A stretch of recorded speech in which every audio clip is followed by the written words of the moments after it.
Jeżeli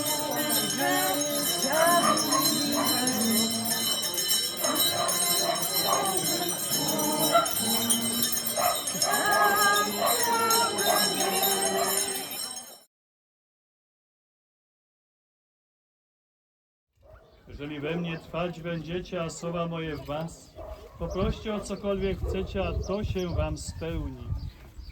Ojciec mój przez to będzie uwielbiony, że owoc obfity przyniesiecie i staniecie się moimi uczniami.